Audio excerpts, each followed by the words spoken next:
Archduke getting shot at point-blank range, to a battle that killed 1,000,000 men over a plot of dirt nobody actually wanted, to a peace treaty so brutal it accidentally lit the fuse for an even bigger war.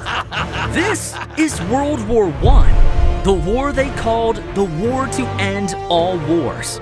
But spoiler alert, it didn't.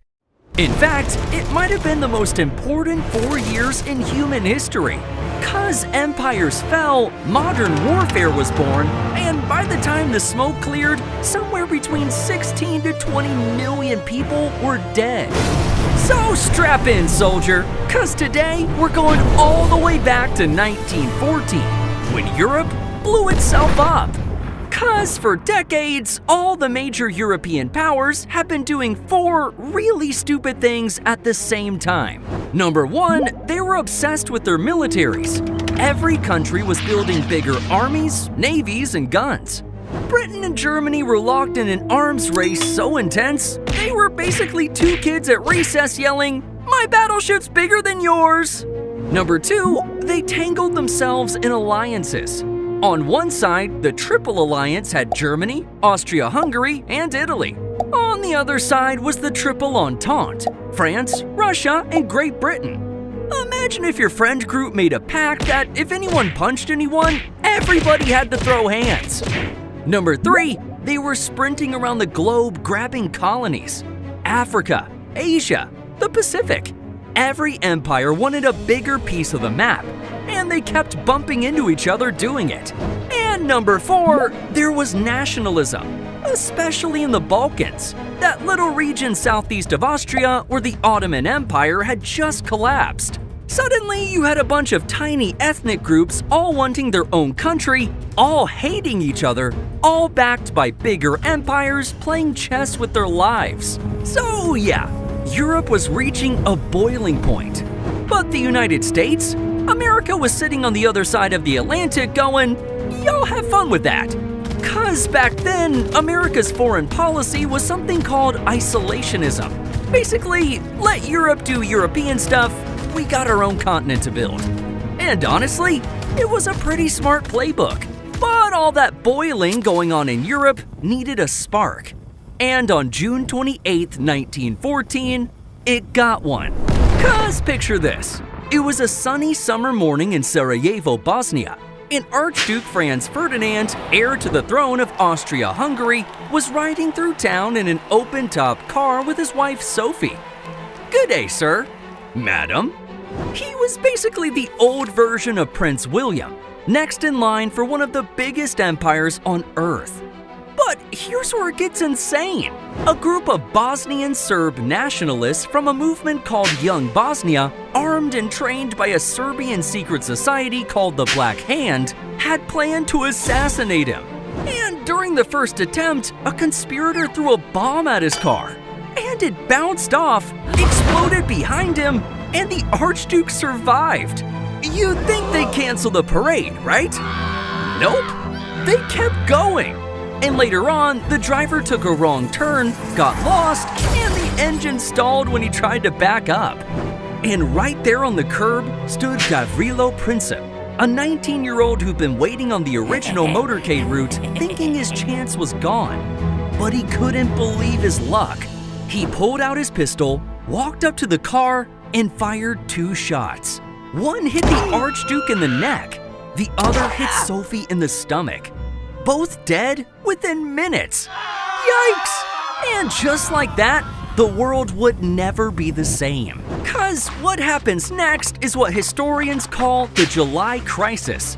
Basically a month of European leaders sending each other increasingly insane telegrams. Austria-Hungary blames Serbia, so Germany handed Austria a blank check, meaning, do whatever you want, we got your back. And Austria sent Serbia an ultimatum so harsh, it was designed to be rejected. So, as expected, Serbia rejected it. But then Russia mobilized to defend Serbia. So Germany declared war on Russia, then on France. And Germany invaded neutral Belgium to get to France faster, which dragged Britain into the war. So, in a matter of 30 days, a regional dispute in the Balkans had spiraled into a continental war involving every major power in Europe. Sir, how did this escalate so fast? But Germany kicked off the real fight with the Schlieffen Plan, a plan to sweep through Belgium, knock out France in 6 weeks, then turn around and deal with Russia. For about a month, it almost worked. Until they ran into French and British forces at a river called the Marne, just outside Paris. The First Battle of the Marne stopped the German advance dead in its tracks. And what happened next changed warfare forever, because both sides started digging. I'm talking trenches, miles and miles of them, from the English Channel all the way down to the Swiss border. A scar over 400 miles long carved across France and Belgium. In between the trenches was something called no man's land, a hellscape of barbed wire, mud, shell craters, and dead bodies. And here's why it became a slaughterhouse. The technology of killing had outpaced the technology of moving. Machine guns could fire 600 rounds a minute. Artillery could level a city block from 10 miles away. And poison gas could roll across a field and dissolve a man's lungs from the inside. But to attack, soldiers still had to climb out of the trench, walk across no man's land, and try to take an enemy trench on foot. It was a death sentence. Man, these poor guys. Meanwhile, way over in the east, Germany was hammering Russia. At the Battle of Tannenberg, German General Paul von Hindenburg and his chief of staff Erich Ludendorff completely destroyed a Russian army. Although Germany lost about 13,000 men, the Russians lost 30,000 killed or wounded, and another 92,000 taken prisoner. Sheesh. Russia was huge, but disorganized, undersupplied, and bleeding men by the millions. Cracks were forming in the empire that would eventually break it. And back on the Western Front, the meat grinder was just getting started. 'Cause 2 battles in 1916 became the defining horror stories of the entire war. Battle 1, Verdun, where German General Erich von Falkenhayn had a chilling idea.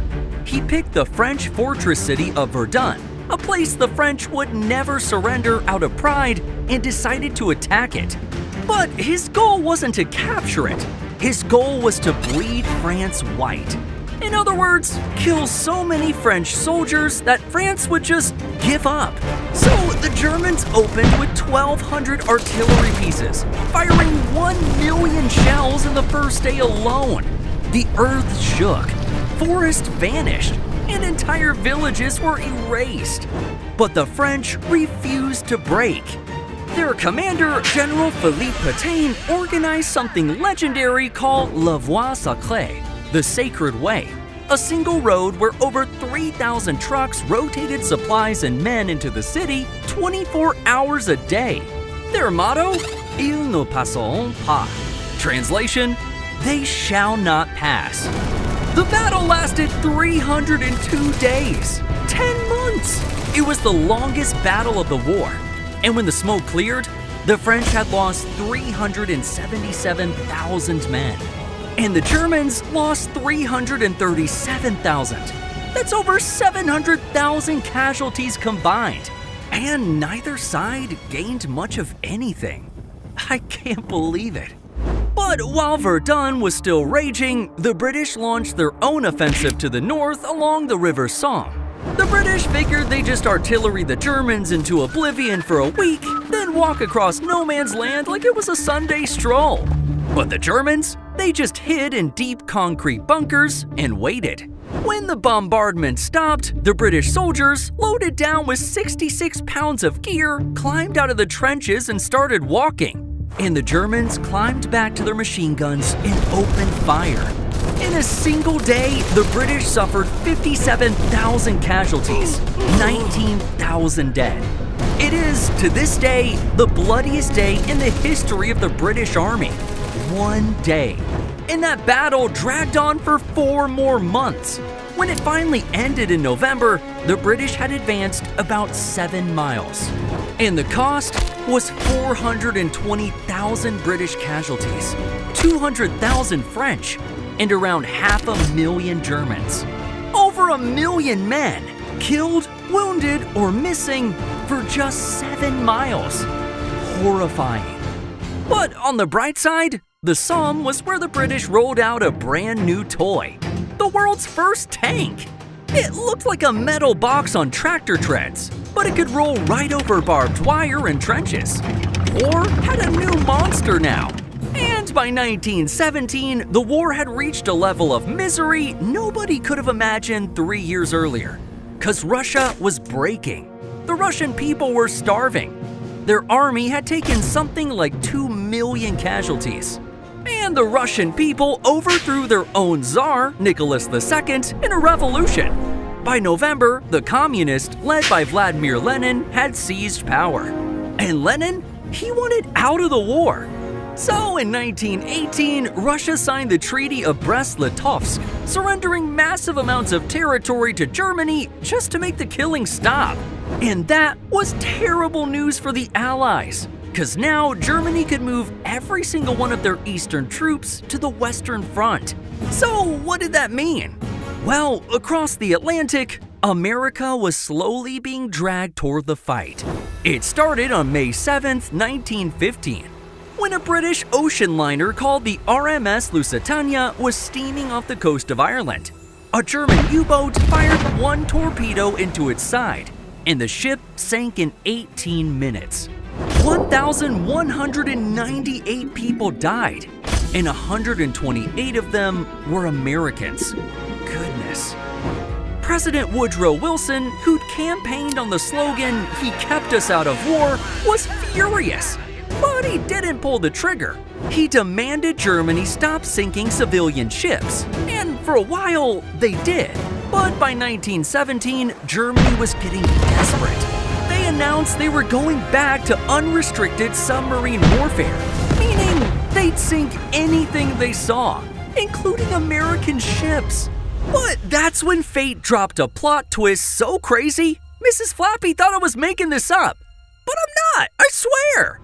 'Cause the German Foreign Secretary, a guy named Arthur Zimmermann, sent a coded telegram to the German ambassador in Mexico.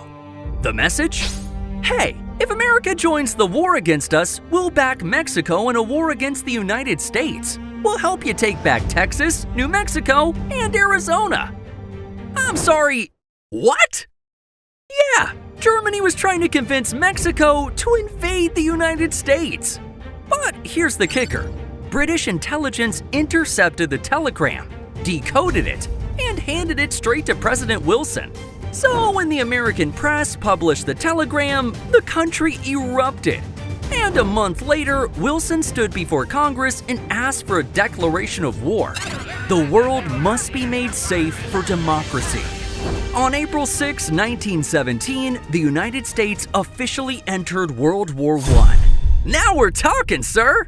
But before we send the troops overseas, let me entertain you with the sponsor of today's video, Odoo, the all-in-one management software that helps you run your business. Because let's be honest, running a business can be very chaotic. But that's exactly where Odoo comes in. Because instead of juggling 10 different tools, Odoo brings your CRM, accounting, inventory, website, marketing, and more into one single platform. And the best part? It's all connected. So when you close a sale, it automatically updates your inventory, logs your revenue, and gives you a real-time view of your business. No more outdated spreadsheets. Oh, and on top of that, it automates boring, repetitive work, so you can spend less time managing and more time growing. And getting started could not be easier, because your first Odoo app is free for life with unlimited support and hosting included. And when you're ready to scale up, you can simply add more apps one at a time and get access to all applications for $24.50 a month.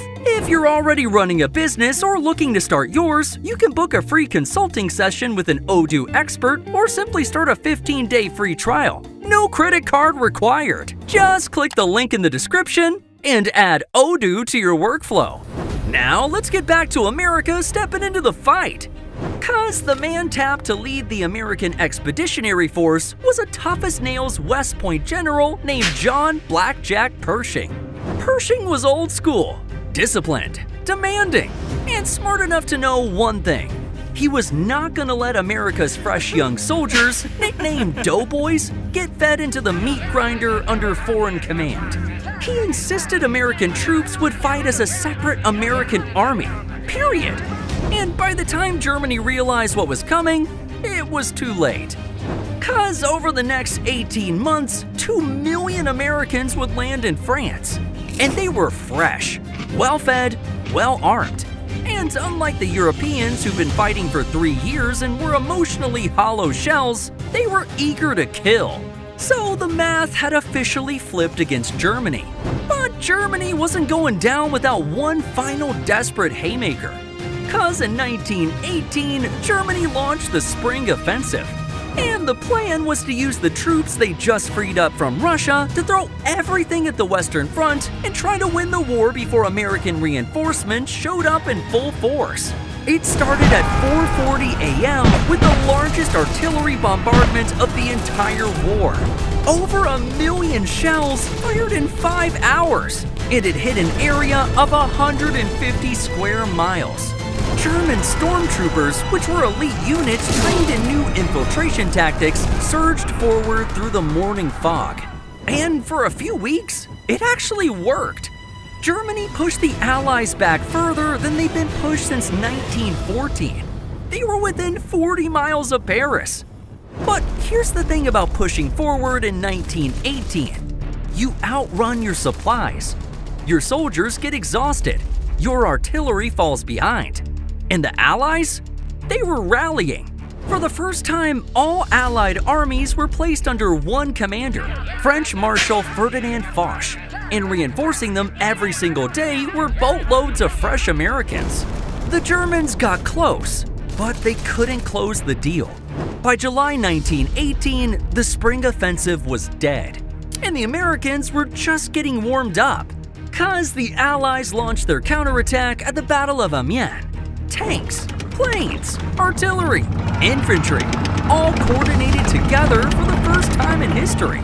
In one day, they shattered the German line, took 17,000 prisoners, and captured 330 guns. German General Erich Ludendorff called it the Black Day of the German Army. Then came Saint-Mihiel, Pershing's first independent American operation, where over 500,000 American troops smashed a German position in just 4 days. And then came the big one. In September 1918, 1.2 million American soldiers launched the largest offensive in U.S. military history, the Meuse-Argonne. The mission was to punch through some of the most heavily fortified terrain on the Western Front: dense forest, rugged hills, and 4 lines of German defenses. It was absolutely brutal. For 47 days, the doughboys ground forward through machine gun fire, mustard gas, mud, rain, and barbed wire. And around 26,000 Americans died. To this day, it remains the bloodiest battle the United States military has ever fought. But by November, the Americans broke through, and the German army retreated in chaos. Inside Germany, things were falling apart even faster than at the front. A British naval blockade had starved the country for years. Civilians were eating turnips and sawdust bread. Sailors were mutinying. Workers were striking. And revolution was brewing. So Kaiser Wilhelm II, the German emperor, abdicated and fled to the Netherlands. And the 47-year-old German Empire was over. So around 5 a.m. on November 11, 1918, in a railway car parked in France, German representatives signed an armistice across the table from French Marshal Ferdinand Foch. There was no negotiation.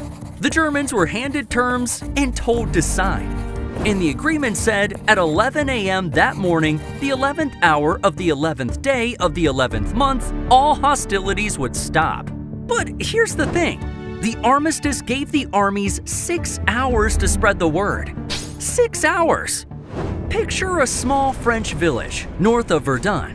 Cold November morning, so foggy you can barely see 20 feet in front of you. Through that fog, you can hear them. German machine guns hammering away from a roadblock just outside the village. Pinned down on the muddy road into town is Company A of the 313th Infantry Regiment, also known as Baltimore's own, a bunch of draftees from Baltimore, Maryland. These guys had been in continuous combat for almost 60 days. They survived the Meuse-Argonne and they are exhausted. And then at 10:44 a.m., a runner sprints up to their position. The war is ending at 11 a.m., 16 minutes. The men of the 313th look at each other. Wait, what? But the order from their brigade commander, Brigadier General William Nicholson, comes down clear as day. Absolutely no let-up until exactly 11 a.m. Translation: keep fighting for 16 more minutes. I'm sorry, what? The war is over. They know the war is over. The Germans know it. The Americans know it. And generals on both sides have already shaken hands. But because of one general's order, there were 16 more minutes of killing. So, crouched in the mud with Company A is a 23-year-old private from Baltimore. His name is Henry Gunther.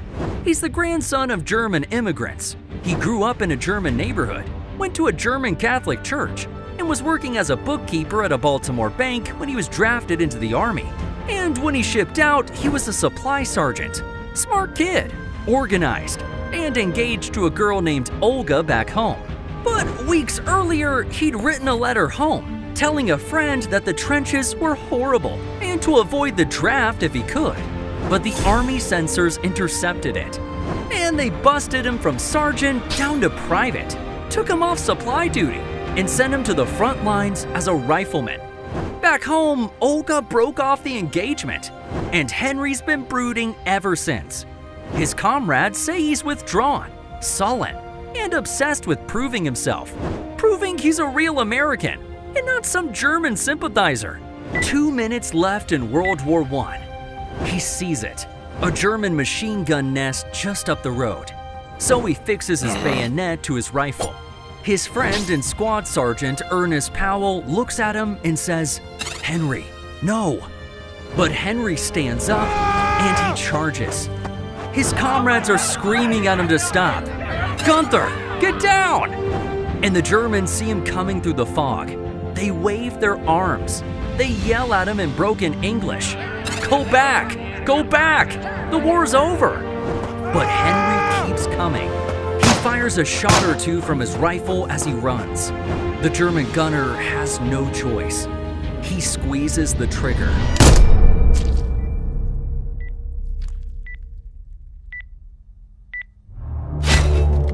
Across the entire Western Front, there's total silence. For the first time in 4 years, Europe is quiet. And the last soldier to die in World War I was a 23-year-old kid from Baltimore who wanted to prove he was American enough. Man, I'm so sorry, sir. The cost of World War I was absolutely devastating. Between 9 and 11 million soldiers died. Between 6 and 13 million civilians died. And the 1918 Spanish flu pandemic, which spread because of the war, killed at least another 50 million people worldwide. 4 empires, the German, Austro-Hungarian, Russian, and Ottoman, all collapsed. Hundreds of years of monarchy disappeared in 4 years. But here's where it gets complicated. 'Cause in June 1919, the Allied powers gathered at the Palace of Versailles to write the peace treaty. And President Wilson showed up with idealistic ideas, like his famous 14 points, which called for self-determination, open diplomacy, and a new international body called the League of Nations that would prevent future wars.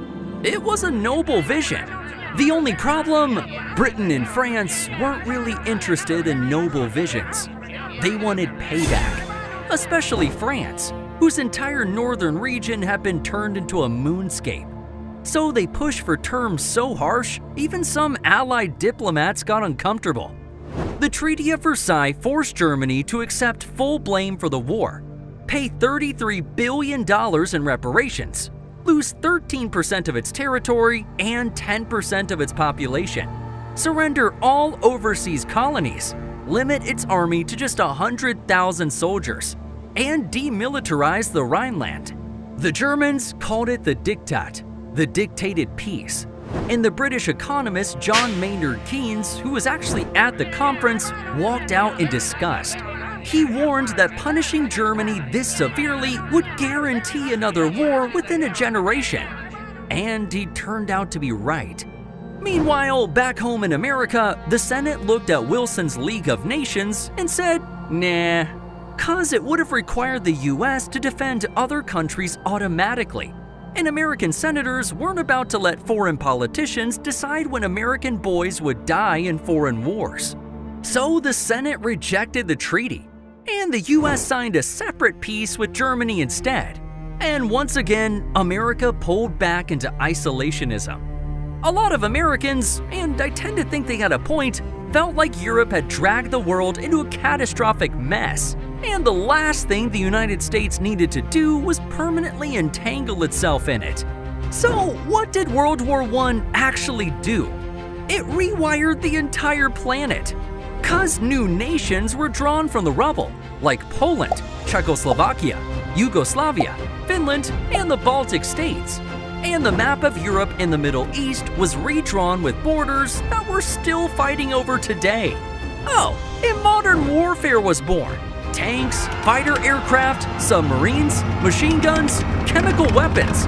Everything we now associate with war started here. But here's the part that should haunt you.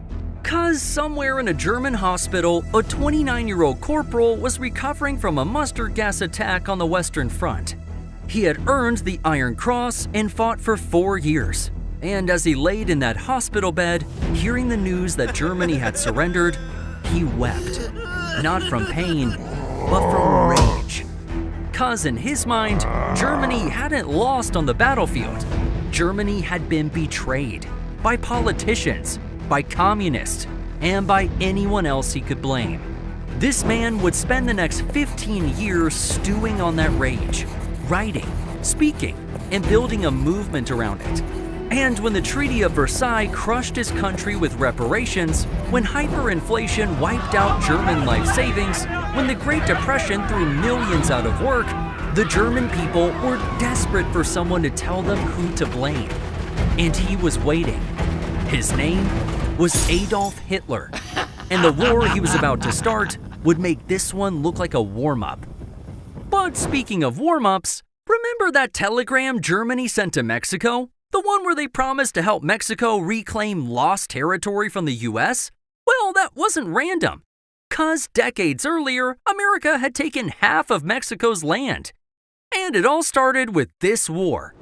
From a wooden leg left behind in the mud, to a 300-pound American general, to 30 Irish immigrants hanged the exact second the American flag rose over Mexico City. This is the Mexican-American War Explained. So click this video right here and watch Manifest Destiny become Mexico's worst nightmare.